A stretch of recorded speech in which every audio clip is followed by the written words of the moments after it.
Hello, everybody. Welcome to the Selling My Business podcast. This is your host, August. Today, I'm here with Peter Gregory. He's been with First Choice Business Brokers for 2 years and runs the Westchester North office in White Plains, New York.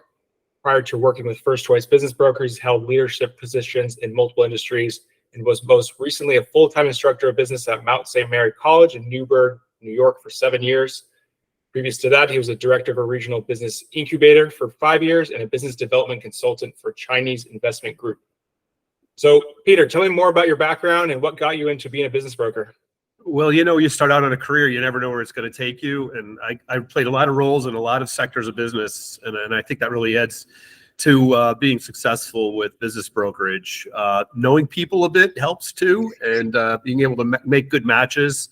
I'd say some part of what I did was always team building. And I mean, trying to bring buyers and sellers together, that probably had a lot to do with success with that. Okay, got it. And then what did you teach when you were an instructor?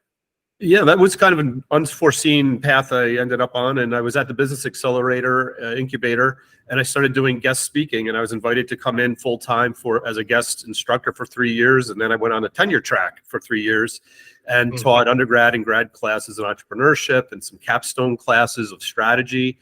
And really like to turn students on to anything that I could. I'm a very pragmatic professor, I'd say, and was able to give them real world advice.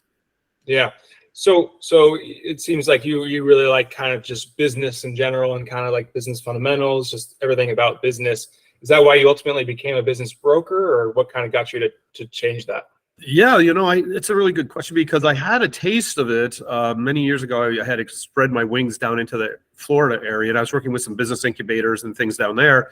And through networking, it was about 2005, I became familiar with, a lot of people don't know about business brokerage, but I was invited in and talked to somebody that was a business broker down there. And he told me about what being an agent was.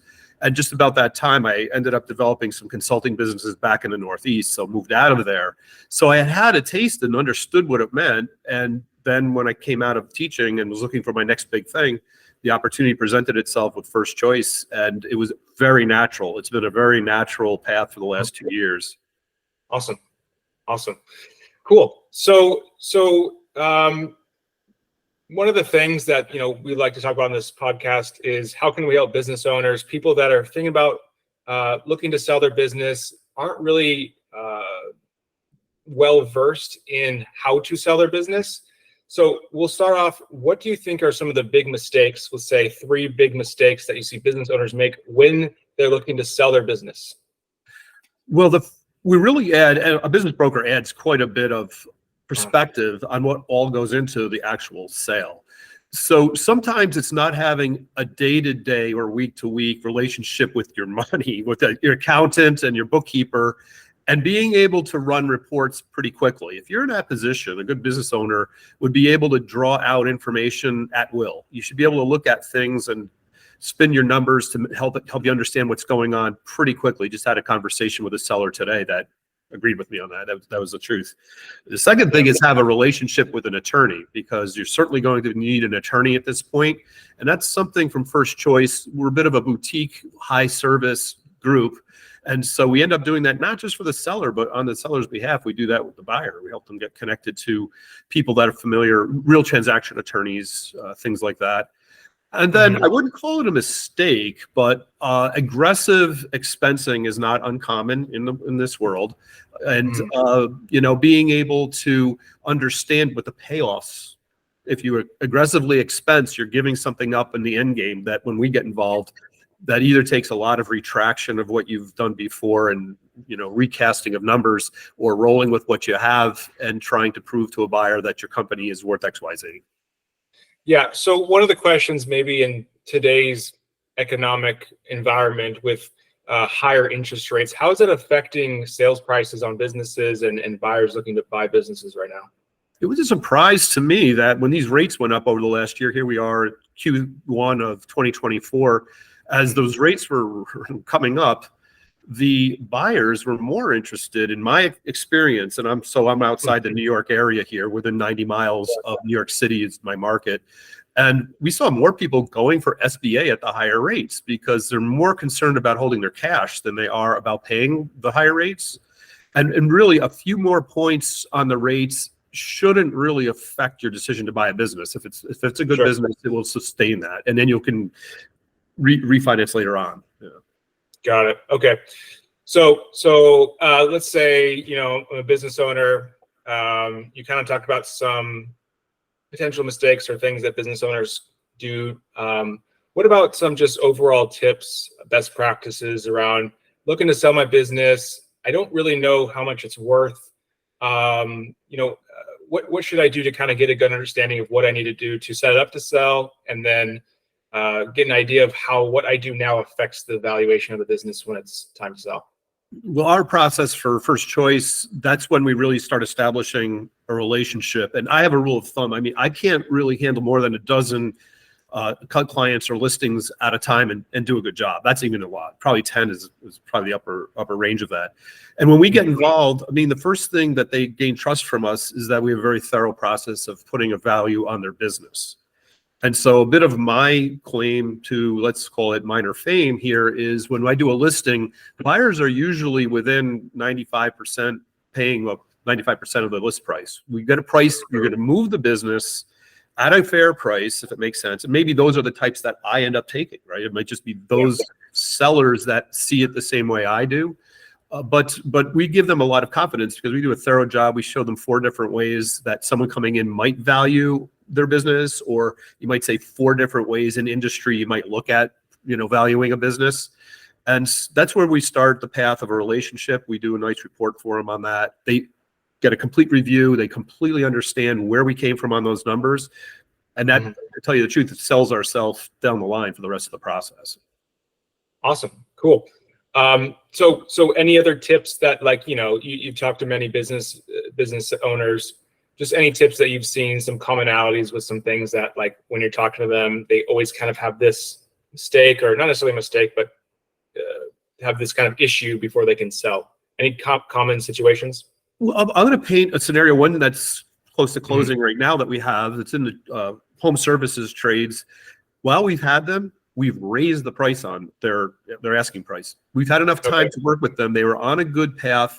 They were doing some things, removing the owner, the key owner as a key person, doing field work. They replaced themselves there.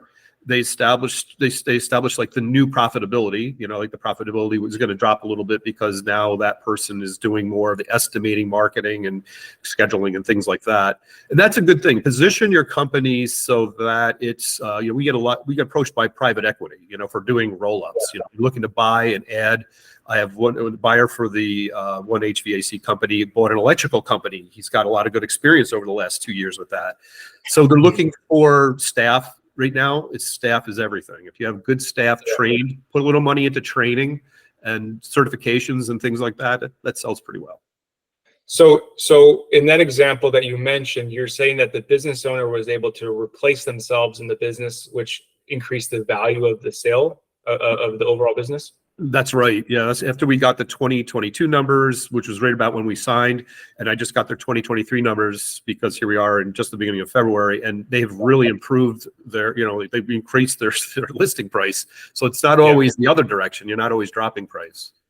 Okay. So what kind of a big takeaway, at least in this, at this point, is, if you have a business and you're looking to sell it, a good thing to do is being able to kind of take yourself out of it so it becomes sellable. Is there any instances where, I see this, I know this happens, but how often do the owners stay on? Is that a common part of a business transaction, is we're going to keep the business owner on for 2 or 3 years? Or do buyers usually just like to just come in with a kind of clean cut business and be the owners? I think the major driver for how long someone stays on has to do with how aggressively you've expensed over the period of years that we're looking at your finances to show a buyer. And if you've aggressively expensed and showed less taxable income, then it lowers the likelihood that banks can get you, or less bankable. That's an issue. The buyer then is going to ask you to stay around a little bit long. They want to confirm, register sales or whatever, however you're measuring your sales. They want to observe that, a longer observation period, and probably hold a note something like 25 to 30% of the list price and be around for 5 years sometimes. I mean, you don't have to stick local, you don't have to be local to it, but they want that assurance that, okay, let's just make sure over the long run here that your numbers are going to work for me too. I'll get the same numbers. Okay. Well, cool. Awesome, Peter. I mean, is any other last kind of takeaways you want to give any business owner? There is that I'll touch on. If you can arrange longer term contracts, that sells. If you only have short 30-day kind of sales, try to get longer term sales that you can show that, they might not be repeating, but at least they're longer term. That really adds to the listing price, or at least the attractiveness of your deal. Yeah. Got it. Okay. So Peter, we mentioned where your office is located. If you mind, mentioning that again, if a business owner in the New York kind of area wants to reach out to you, where are you located? How can they reach you? Email, call, like what should they do? The best thing right now is you could just look up fcbb.com, the main office, which is in Las Vegas, and find me there. I won't give you the long name of my URL or domain address right now, but you can just find me in the New York area for Westchester North is the name of my office. That's probably the best way to do it. Okay. Awesome. Well, awesome, Peter. We thank you so much for taking time out of your busy schedule to be on the podcast, and we really appreciate the great insight that you've given us. Anyone that's listened to this whole podcast, we really thank you for sticking around and listening to us. Hopefully you got some great tips. And if you ever need any help with selling your business, we're here to help. So thank you. Thank you.